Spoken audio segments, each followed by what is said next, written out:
Welcome to the Courage Connection podcast. I'm Emmanuel Lynch, and this is a safe space. We talk about the not so comfortable or always popular topic of domestic violence in order to educate, spread awareness, and aid in prevention. If you're in need of assistance, you can call our 24/7-hour hotline at 217-384-4390. We provide legal advocacy, counseling, shelter, and a lot more here in Central Illinois for the Champaign, Ford, Piatt, and Douglas counties. As the Education and Outreach Coordinator at Courage Connection, I've had the pleasure of meeting some great professionals in the field, doing the work, research, working towards real solutions, which leads me to our guest today, Megan Weisner. She's obtained her BA in Psychology and Criminology at Marquette University, her master's in social work at Loyola University of Chicago, and spent more than a decade at the WINGS program, which is a domestic violence advocate agency, as the manager of clinical services. Thank you for being here today. I'm so happy to be here. Thanks for having me. Of course. Thank you for joining me. Today, the topic is unhealthy relationships versus healthy relationships. In today's society, we hear the term toxic relationship more than the words domestic violence. In my experience, most people would consider a toxic relationship bad, but better than a domestic violence relationship. And when it comes to the term unhealthy relationship, that would be a little better than a toxic relationship. So, Megan, do you think by having these separate terms and these perceptions of severities that society is able to easily avoid the topic of domestic violence or downplay it by just saying, oh, yeah, that's a toxic relationship and kind of no one bats an eye, or that relationship isn't healthy and everyone goes on about their business, as opposed to someone saying, oh, she or he's a victim of domestic violence? Then you hear people say, like, maybe we should get them some help. Do you notice that society's normalization of toxic relationship or unhealthy relationship is in some ways downplaying or even avoiding the topic of domestic violence? So yeah, in thinking about this topic, I think that as with everything, I see everything is very complex. So I think that it is helpful to view relationships and whether or not they are healthy on a continuum, because I do think that exists. It's not every relationship is either healthy or unhealthy in domestic violence, right? So it does lie in between. That being said, sometimes we do use those words like toxic or unhealthy, and it kind of sugarcoats or takes away from the actual abuse that might be going on in the relationship. So I think what you really need to do, and what in the work that we do with survivors, is defining what those terms mean to the person and what that means in that individual's relationship. And so I think that it just all means something different to everyone. And depending on the relationship you might have with someone, if this is your friend or a relative, and when you're talking to them and you really get into what do they mean by this is the toxic or unhealthy relationship. And as we talk today about the different dynamics of what goes into what makes a relationship have dynamics of domestic violence, then I think you really can see the differences of when something goes from like more unhealthy and toxic, something that a couple can work on, to something that's more severe, like domestic violence, that might include levels of safety concerns and that a person should leave a relationship. Mm-hmm. Yeah, I see it as like now as sort of a segue into domestic violence when we talk about unhealthy and toxic, because, this topic is not a comfortable one for most people to talk about. And I used to only use those terms, see those terms as a way to avoid the true issue, which it can be. But now I kind of see those terms as an opportunity to kind of expose the true issue, that intersection of power and control. When those are leveraged against someone, it's not only toxic, it's not only unhealthy, it can also be domestic violence. Yeah, definitely. But your discussion, your suggestion that it's a segue into talking about it, we definitely see that, because there's sometimes that people are even, referred to an agency like WINGS, which is a domestic violence agency, and they call us and they're like, they're not really defining themselves as a victim of domestic violence. They're like, I know we've had some troubles. So it's kind of like it's that segue, because some people don't want to put that label on it right away. And to me, I don't care what label you put on it. Let's talk about what those safety concerns are that are going on in there, and what your role and what you want to do to keep yourself safe, to, either looking at remaining in that relationship or, moving on from that relationship. Right. And in your experience, what is usually like people's understanding of an unhealthy relationship? What would they constitute as unhealthy? Yeah, I think a lot of people start with, like there's a lot of arguments going on in our relationship. I'm just really unhappy. And yeah, like they just we're always fighting. There's more unhappy moments and it's more uncomfortable.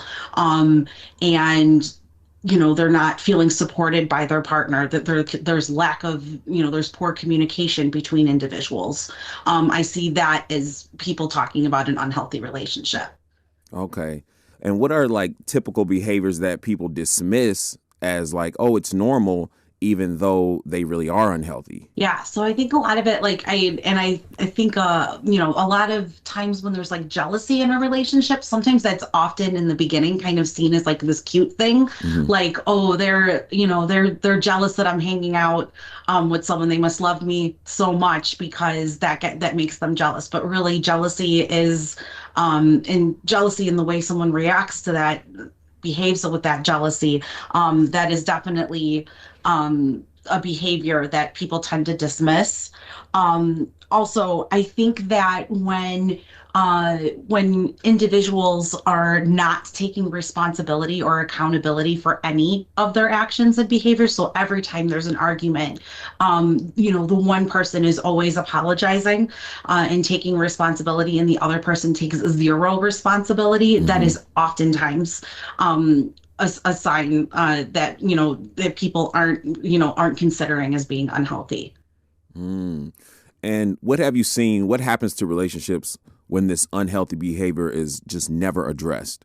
I mean, when that unhealthy relationship, is never addressed, I mean, I think it can go numerous ways, right? Like we definitely see people that, are become, are apart from one another, and they can, the relationship ends up not. They're either stay in the relationship and they're unhappy, or they both decide to terminate that relationship, right?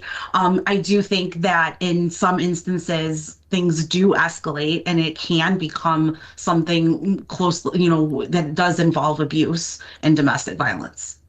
Yeah, and I also think right now our entertainment, movies, TV shows, we understand certain things are always going to sell. Sex sells, drama sells, and a lot of times the media, we're taking in, it normalizes unhealthy relationships and kind of makes it seem like, oh, they got a little spice going on. It's something that we see as entertainment, as, professionals and what we do as advocates. How do you think we can combat that? Because media is such a strong presence. How can we come along and tell them, no, this isn't normal, and no, this is unhealthy, and it does lead to domestic violence situations? How has you found a way to kind of like come against that? Yeah, I mean, I love when the media can show some of those examples, right? Of, we have some of those shows and movies where you have an example where it does point out the unhealthiness. But I think that a lot of the preventative measures that are going on in society right now is helpful as well. So I know that, like, even with our agency and other places, going in and really getting at children, even at the younger ages, and talking about healthy relationships from early on, and even using, since kids are so engrossed and connected to the media, kind of showing some of those examples that they're already seeing, right, and Hmm. then talking it out in a safe space and showing, like, in explaining how things are unhealthy and how aspects of relationships, how they can escalate or and be healthy or unhealthy.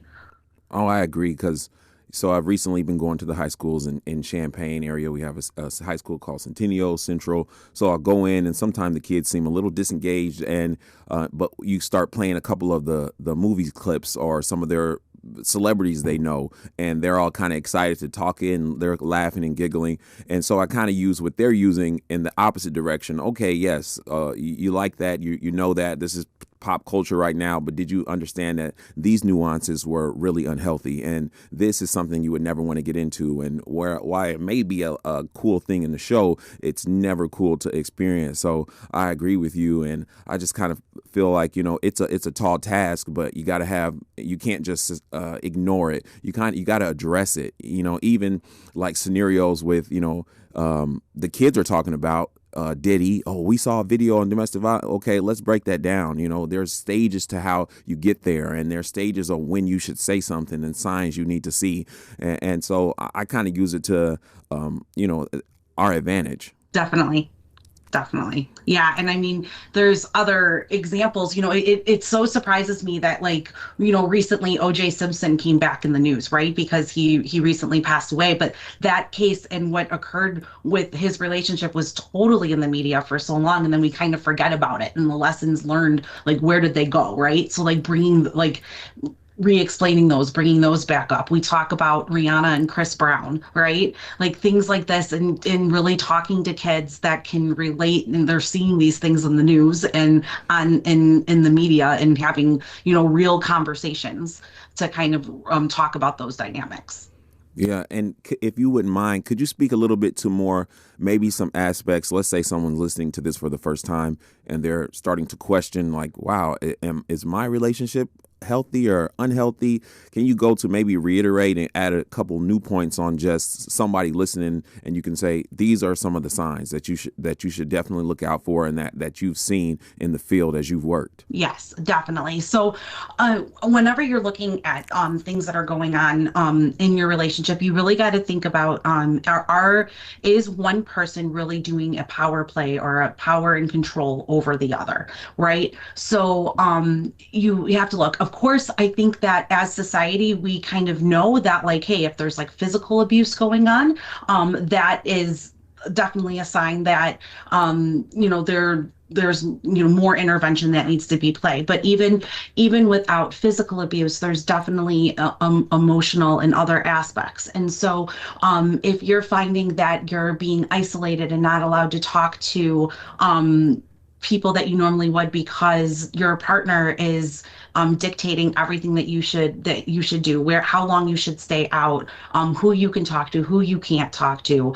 Those are definitely signs. If you're feeling like you're constantly walking on eggshells and you're doing things and changing your way of being just to please the other person, and you cannot be yourself because you're constantly trying to not set the other person off, that is definitely signs. If you find yourself making excuse after excuse for the behaviors of the other person, and maybe you've had a friend or a relative point out to you hey, I don't think they're treating you well, and you find yourself either making those excuses or trying to explain it away, and that continuously, that would definitely those would be some things to look out for. And also in your relationship, if if you're having those conversations with your partner or the other person and they're unable to ever say they're sorry or to take any accountability, and we also talk about gaslighting, where they turn it around on you and say that you're the one that's crazy or that never happened, those are definitely something to look out for. In terms of then, if you see this happening in your relationship, and then what should you do, right? You definitely talk to a safe person. And of course, as a counselor, I'm going to say, of course, reach out for counseling, but sometimes that's not for everyone. Talk to a safe family member or a friend. Start there. Definitely you can talk to an individual counselor, right?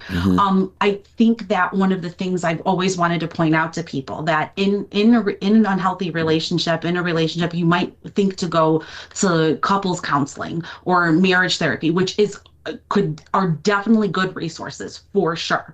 But I always want to point out to people that if there is domestic violence or abuse occurring in that relationship, that is not going to be the safest thing to do. So a really good couples therapist or a marriage therapist is going to talk to each person individually and talk about that relationship and see if there's those dynamics of power and control. And if there are going to suggest that each person receive their own individual work first before coming together. It could be wow. Quick, if you don't mind, that's something that we should stop at, because everyone says, did you try couples therapy, which, like you said, is beneficial, but maybe some people don't know that individually you got to be stable before you can ever have something joint with someone else. So I think that's a key note for our listeners as well, to really tune in and understand that it's not always going to be together, and the solution isn't always going to be couples therapy. You might work out, maybe not. Maybe you might find out that you need to work on yourself before you can be with somebody else, or maybe your partner needs to work on their self before they can be with someone else. Maybe they're, just not healthy for anyone, right? Right. Exactly. And just to point out, the reason why it is unsafe to be together is because if one of the two parties is unwilling to make any changes or accept any accountability, then that couples therapy isn't going to work. That's not what that's meant for. And in addition, if a person's truly got that abusive characteristic to them, whatever their partner is saying within that session, they could use against them after the session. And so it becomes a very unhealthy and unsafe scenario that occurs. Wow, that makes so much sense, for sure. Now, let's say someone's listening to this and they're wondering, okay, I've identified my relationship is most likely unhealthy. Is it worth the stress and the time to try to fix it? Should I just leave right away? How do I approach the person and say, we need separate therapy? Because it could be a shock to some people to just start the journey. I mean, I think that there's no one cookie cutter way to approach a situation. I think each person's journey is going to be so different. And it's really exploring what you feel comfortable with.